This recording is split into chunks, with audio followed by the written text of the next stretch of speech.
Assalomu alaykum do'stlar. Mana hozir bitta situatsiya bo'lib turibdi. Mana mashinada akkumulyatori polностью o'lib qolgan. Mana hatto tabloni yoqishga ham kuchi yetmaydi.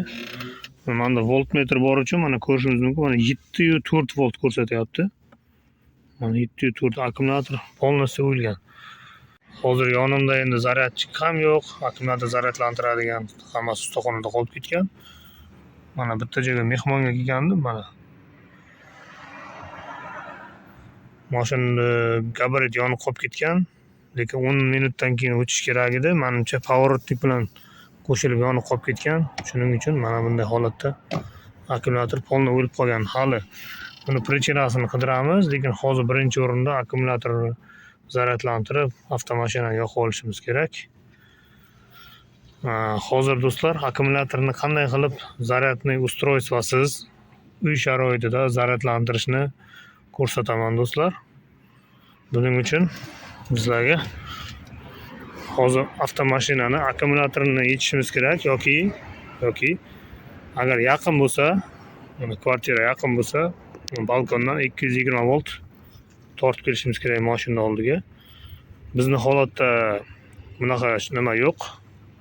Uyga kirgizishimiz kerak. 7-qavatda turamiz do'stlar. Shuning uchun biz hozir akkumulyatorni yechamiz. Buning uchun 10 ключ kerak bo'ladi. Hamda do'stlar 13 ключ kerak bo'ladi. Golovka biz juda yaxshi bo'ladi. Mana bu yerda akkumulyatorni ushlab turadigan temiri bor. Krepyoshkasi. Shuni yechib olishimiz kerak. Akkumulyator yechish uchun kim akkumulyator almashtirgan bo'lsa biladi. Mana hozir akkumulyatorni yechyapman. Keyingi qiladigan ishimiz do'stlar,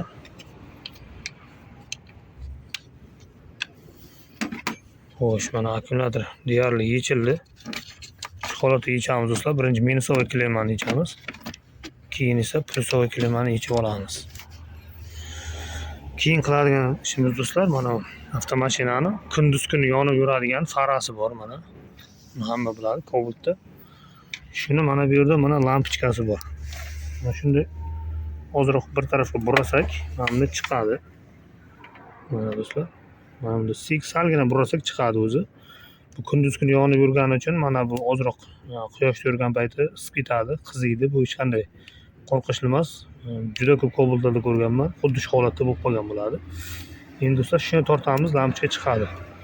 Mana shu lampochkani olib ketamiz akkumulyator bilan birga.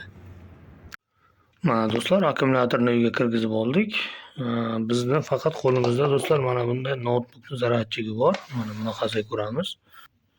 Do'stlar, mana bunaqa notebook zaryadchiklari do'stlar 20 voltdan 24 voltgacha chiqaradi. Bizning akkumulyator esa bu 12 voltda ishlaydi. Hamda amperajlari ham to'g'ri kelmaydi. Shuning uchun do'stlar, biz o'rtaga mana bunday boya yechgan lampochkamizni qo'yamiz. Bizni holatda do'stlar, mana shunaqa udilnitel hamma uyda bo'ladi. Bitta udilnitelda endi qurbonlik keltirdik. Hozir chunki kechqurun soat 2 bo'lyapti.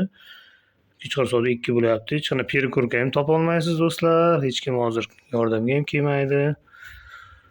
Ustaxonalar ham yopiq. Shuning uchun bu holatdan chiqish uchun do'stlar, bu har doim qilinglar, imенно xuddi shunday qilinglar degan ma'noda bu video bo'lmayapti.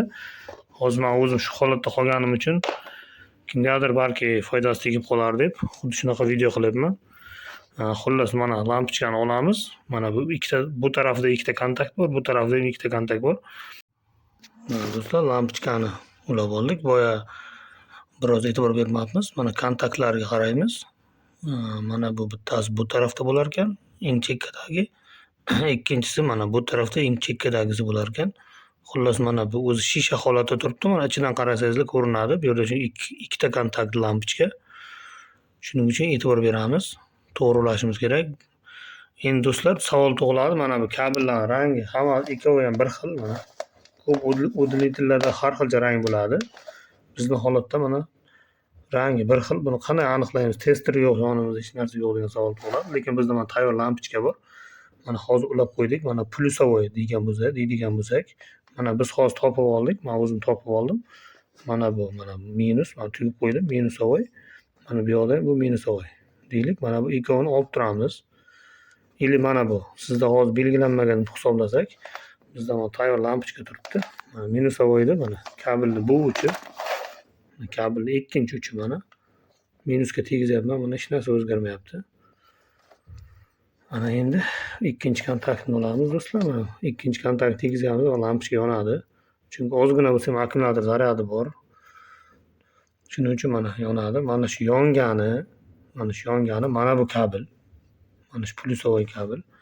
Buni olamizda do'stlar. Buni olamizda mana hozir ko'rsataman. Notebookni mana zaryadchiga. Buni mana tashqari tarafdagisi, yaxshi ko'rinyaptimi? Mana shtekeri. Notebookga tiqiladigan tarafi do'stlar. Tashqari taraf minus bo'ladi, mana ichkari taraf plyus bo'ladi. Plyusni shu ichkarisiga ulaymiz, minusni tashqarisiga ulaymiz. Hozir ko'rsataman. Mana do'stlar, hammasi tayyor bo'ldi. Buni yana bir marta takrorlaymiz do'stlar. Mana notebook zaryadchiga ulangan turibdi. Xullas mana minusovoy juda ehtiyot bo'lamiz. Bir-biriga tegib ketmay harakat qilamiz. Mana plyusovoy ichkariga qo'ydim. Plyusovoy bizda mana bu kabel bo'lyapti. Endi sizlar mana o'dlitel bo'lmasligi mumkin, o'dlitel kesib ochishlaringiz mumkin, aniq ko'rinishi mumkin. Bizni holatda mana kabelda endi ochmadik. Chunki biz bilamiz qanaqa yo'l plyus minus topishni boya ko'rsatdim kabelni, qaysiligini topishni. Xullas mana uladik, tayyor do'stlar. Mana minusovoyni endi akkumulyatorga ulaymiz. Mana ko'rishingiz mumkin. Slabi yondi lampochkamiz. Ehtiyot bo'lamiz. Iloji bo'lsa bu tegmasligi kerak. Shuni havoda qoldirishimiz kerak. Endi bu yog'ini sekin o'zlaringiz приспособление qilasizlar.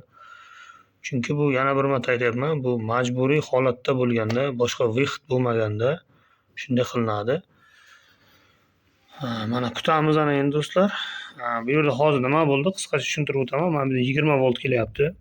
20 volt 45 watt, ya'ni mana ko'rsatib turibdi mana do'stlar. Mana 19.5 volt 2.3 amper chiqaryapti. Do'stlar mana 19.5 volt 20 volt deydigan bo'lsak ham akkumulyator o'ziga ziyodisini olmaydi do'stlar. Qolgani mana bu lampochkada tok pasayadi. Xullas lampochka orqali o'tgani uchun lampochka yonayotgani hisobiga bu kamayadi. Bu yerga где-то 13-14 volt o'tib turadi do'stlar. Hozir iloji boricha tester topib kelib, toza yaxshilab ko'ramiz yana agar tester bo'lsa. Mana do'stlar, kuzatuvchilarimiz uchun mana juda ham aniq bo'lish uchun mana bitta tester topib keldik hozir. Uy egasida bor ekan tester. Ko'rishimiz mumkin mana. 13.9-14 volt beryapti mana bizning zaryadchigimiz. Juda ham ko'p berayotgani yo'q. Mana xuddi shu lampochkadan foydalansak, xuddi shunday notebook zaryadchik bo'lsa, farqi yo'q qanaqa notebook zaryadchik bo'lsa ham 20-24 volt bo'ladi. Hozirgi zamonaviy notebooklar основной 19.5, hozir ko'rganlaringizda 20 volt bo'ladi zaryadchigi. Mana sekin zaryadlanyapti akkumulyatorimiz. 14.1 bo'lyapti o'sha sekin. Mana do'stlar, yarim soat o'tdi. Mana shu konstruksiya ishlab turibdi mana. Zaryadchi qizgani yo'q. Mana o'lchab ko'ramiz. Tester bilan. Mana o'sha 14.1, 14.2 do'stlar. Zaryad olishni davom etyapti akkumulyator. Akkumulyator o'zi вообще qizigani ham yo'q. Hech qanday sezilgani yo'q.